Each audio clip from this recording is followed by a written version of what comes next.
Hi, welcome back to another TerranScapes video, or I should say, welcome back to another rapid fire critique. We're going to be looking at Bob's work this video, and Bob says that let's see here, the base is complete outside of the fallen orc. I already shot this video, and I didn't record it on the screen. And I commented how the orc could use more work, and yet, lo and behold, he has mentioned the orc will get more work. So, I should read. Any advice for tweaking this will all in likelihood be implemented when I get the time to take care of it. And as I've said before, it takes me a while to get to a rapid fire critique. It may take a long time. It may take a very long time. I recommend you submit things thinking like, oh, someday I will get some interesting perspective, or I get to show my work, or I get to teach other people, because that's really what these submissions, at least for me, are about. Teaching people, right? You're giving them something to look at, something I can comment on, and I think that's a really big service to the community, and I feel sort of like a not a vector, that's sort of parasitic, a channel to transfer your work to the community, hopefully with some information to it. Blah, blah, blah. Let's get going here. These are supposed to be rapid. If you want immediate feedback on your piece, you might consider becoming a patron. And the linky thing will show up over here. And if you pledge a small monthly pledge of support on Patreon to me, I will take a look at your work right away. And I don't want to sound like that's a bribe, but it's more of, I really feel like my patrons deserve extra attention because they are helping me to stay alive as an artist. That's more literal than you might think. So that's a way to get me to look at it a little closer, but more importantly, and you can post it. And I'm always encouraging patrons to post. It gives everybody something to look at. We have some really, it's a community. Patreon's a community for me. We have some really interesting posts there of some really interesting work, and you can view them even if you're not a patron, so you should get over there. Remember, I've also put up some monthly columns on modular boards if you've forgotten or you didn't see a previous video. So there's lots of stuff for you to look at. This should all be at the end of the video, but I couldn't help putting it in here since he mentioned me looking at it. Become a patron, make a post, and I, and the other patrons who often comment on work on there as well can give you some more immediate feedback because it means a lot to me to have people supporting me. All right, this is a rapid fire critique? I don't know. I don't think anything I do is rapid. So let's jump into Bob's work and let's take a look at it. Let me start the timer here. And because I already shot this, I think I can be more concise. More concise. Oh, I make myself laugh. So first, Bob has, Bob has submitted this with 2 photos, and it's a great moment for you to comment. This is shot with a flash, I believe, and the flash produces a very, very harsh look. I always would recommend to never turn on your flash for any photos in your entire life. I almost mean that literally, except if you know how to soften it. And there are ways to soften a flash. You should go online, look at some YouTube videos. If you like using a flash, there are ways to make it work better. But if you just throw the flash on a subject, any subject, it blows it out, harsh shadows, it's terrible. I got to give Bob an extra minute for this because now I'm talking about photography. But it doesn't matter. You want to post this on a blog, you want to save it for your memories, show it to a friend. Try not to use your flash. And when you look at this photo and you look at this photo, you can kind of see why. This orc is much softer. We don't have these very harsh shadows. And overall, it's a much more flattering light. This is shot with an incandescent, very likely. And it looks like it's on this side of the piece. And yeah, of course, because you can see the shadow here. And if you use your white balance on your camera, you can get this to not be so red. This is really shifted quite red. And learn how to use your custom white balance on your camera. Okay, don't use your flash. Use your custom white balance. Get out your manual. Boop, boop, boop, boop, boop, figure it out. And it will make your photos look so much better. It's really a key, easy to do thing to make your photos look better. All right, enough of that. One more thing on photo composition. Of course, you might want to pull back on photos. This is for everybody, so that the entire piece is within the frame, because this looks like a broken chimney, but I can't be 100% sure because it's cropped out of the frame. So that's just another extra quick tip. Let's talk about the piece.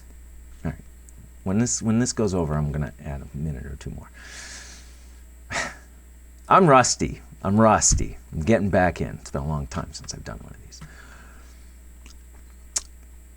Okay, the base. First off, I love this stone. This is fantastic. This has so many elements that make it work. The cracking is very natural. You have variable size of pieces. You have major chips out, and even more importantly, we have some that are tilted up, right? We have some that are kind of tilted down below the plane. That adds a lot of realism. Now, I don't know if you've assembled these pieces onto the base. It's possible, a little hard for me to tell, or maybe you purchased this as a resin cast base like from MicroArts, but it's a great, piece to look at for, wait, what is it? It's foam. Are these foam pieces?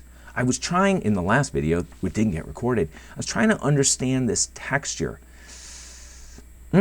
I don't know what this material is, but I like it. And it even works a little polished here, but this is nice texture to capture weathering powders, right? This has been washed with a weathering powder, and that has given it a really nice look, captured all the little small details. This is great. This is great. I don't know. If you made it, kudos. And if you didn't, you picked a great base to buy. If you made it, would you mention that in the comments? Because I think people would be very interested in knowing what material you used for this construction. Up here, he has a brick cobblestone combo, and the cobblestones and the bricks look like maybe you sculpted these yourself and maybe added them to a commercial base. Great way to add a personal touch to something that you may have purchased. Easy tip, and a fun small project to do on top of a larger base. This is quite a big base, by the way. This must be for one of those giant orc machines. Now, on the cobblestone, first of all, the colors are great. You have some really nice varieties, right? We've got this gray, we've got these pale tans, we've got something that's almost a little whiter, we've got some red hues in here. Yeah. All right, I'm going to start it again so I can give him 2 minutes. We can give him 2 minutes. Oh, what? Go away. Okay.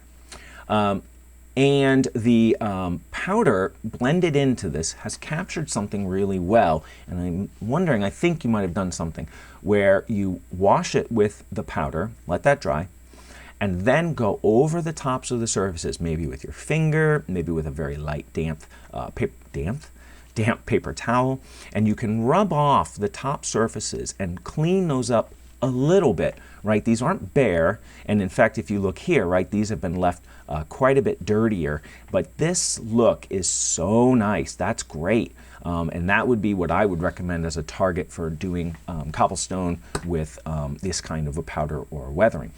How would I improve the cobblestone?